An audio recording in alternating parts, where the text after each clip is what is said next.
In 1914, archaeologists found an astonishing location in Gunung Padang, in Indonesia. Two ancient stone mountains rest in this region, mountains in the form of pyramids. Their size is truly massive. Intrigued by their shape, this 1914 team initiated a series of test digs in the small likelihood that they were man-made. The proposition of these two huge land features actually being pyramids must have been virtually unthinkable to these initial explorers. Their subsequent excavation also concluded that the site was indeed a natural formation. However, fast forward 100 years of technological advances in archaeology, photography, ground-penetrating radar and satellite imaging, and we can now take much deeper looks at locations, gaining far greater insight than was possible a century ago.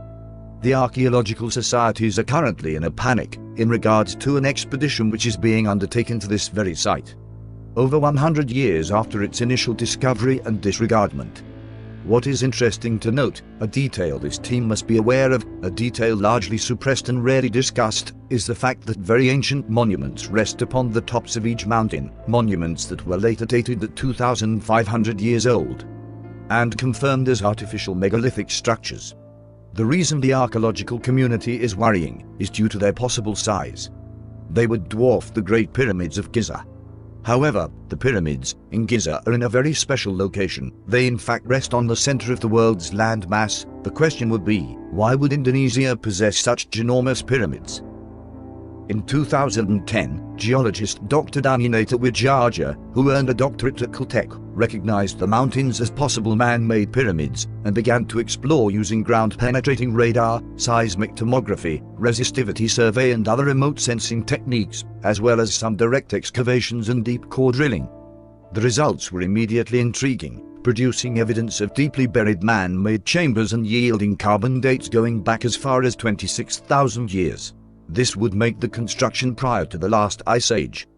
Such ideas are heresy to mainstream archaeologists. The archaeological establishment in Indonesia banded together against Dr. Nata Wijaja and his team, lobbied the political authorities, agitated locally and succeeded in slowing down, though not completely stopping, the further exploration of Gunung Padang. However, Dr. Nata Wijaja fought back, doing some high-level lobbying of his own, taking the matter to the President of Indonesia himself. There were further delays to do with elections in Indonesia, but just a couple of months ago, the final obstacles were lifted and Dr. Nata Wijaja and his team moved back onto the Gunung Padang site with full approval to go ahead with their work, including permission to excavate the concealed chambers. Although it may not be widely received, this excavation may be the most important currently being undertaken on Earth. Mainstream archaeologists are furious and have been lobbying to get the work stopped, fortunately to no avail. Preliminary excavations have produced results that prove beyond doubt that Gunung Padang is indeed a man-made pyramid of great antiquity. Even the relatively young layers so far excavated, the second artificial columnar rock layer beneath the megalithic site visible on the surface, has yielded dates of 5200 BC, nearly 3000 years older than the orthodox dating for the pyramids of Giza in Egypt. They are also firm indications from the original remote sensing and core drilling work that there is much older layers below. In short, it is now evident to all that the site is vastly older than the 2,500 years archaeologists had insisted upon for decades. Even the most hostile are now quietly reframing their assessment of the site and referring to it as a gigantic terraced tomb, which was part of the biggest megalithic culture in the archipelago. I will keep you posted.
It is now a well-known, heavily studied fact that the modern-day bird was once a very different-looking animal.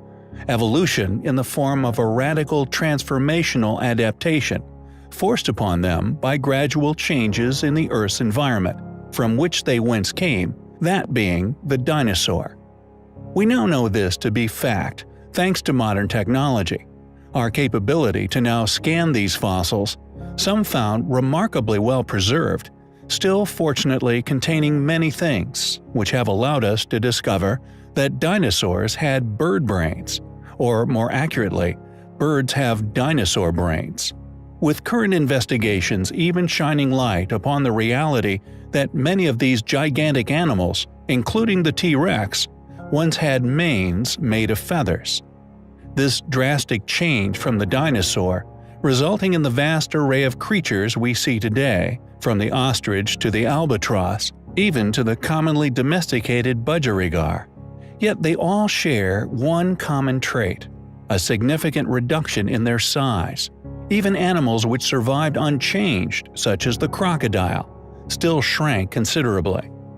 This shrinking of said species having been demanded of them by environmental changes. Evolutionary adaptation, as we have covered in the past, is, in the channel's opinion, in its true sense, an adaptation of specific sets of vertebrate types, the true definition of species, not as Darwinian theory posits, of leaps between such. Thus, evolution witnessed within the animal kingdom is not indicative of a shared single ancestry, but inseparable branching from specific vertebrae or phyla groups, never proven to have leaped from one to another. As such, modern-day birds could in fact be seen as the product of de-evolutionary adaptation. This loss of size would in all probability have also resulting in a deterioration in their intellectual potential. This being due to the considerable decrease in brain mass, possibly derived from cataclysm, which deprived them of the resources needed to remain at such gigantic sizes. The reason for this digression is the channel's postulation of this same process, having once possibly occurred to Homo sapiens also. Could this explain why some of the oldest ruins are also some of the most advanced, with many remaining beyond the reach of modern man's ability to understand them? Is it possible that man once had a much higher intellect than us today, due to a far greater sized cranium? Simply put, were we once giants, just as modern-day birds were once dinosaurs? Legends and accounts of ancient giants can be found all over the world, also featuring in many ancient religious teachings. Additionally, many of the still unexplained sites of Earth regularly feature doorways many feet, sometimes even meters above that which is required by and for humans of our modern scale. The Terracotta Army, for example, is believed by many independent researchers, including Mystery History, to have been made by a lost civilization, and their average height, intriguingly, is much taller than modern man. Many accounts exist of giants, which share similar descriptive characteristics: red hair, double-rowed teeth, elongated skulls, etc. With many accounts of red-headed giant remains actually discovered and excavated all over the world, yet often all that survives of these reported events is a small news article, regularly noting Smithsonian involvement in said recoveries, yet seemingly and conveniently always slipping away from the public domain. Lovelock Cave being another example. Locals tell of it once being the home of a group of red-headed giants, which was eventually blocked and the giants burnt alive. A giant handprint still visible on a rock in the cave, presumably made by one of these individuals during their unpleasant demise. Yet what has to be the most compelling piece of evidence, fortunately still in view to suggest giants did indeed once exist, are footprints found all over the globe, once laid down upon sediment, now fossilized into solid stone. These footprints range in size up to a few meters in length, indicating that humans, at some point in the distant past, may have been even larger than many dinosaur species. This would have undoubtedly given them the capability to have moved the ancient megaliths we often cover, and also the ingenious nature of many of said sites due to a larger brain. Are these footprints proof that we too, just like the modern bird, were once monstrous in size, yet at some point within antiquity experienced a similar or the same cataclysmic events which forced a shrinking of our mass over many generations? Could this de-evolution have been due to what titled the axis of the Earth?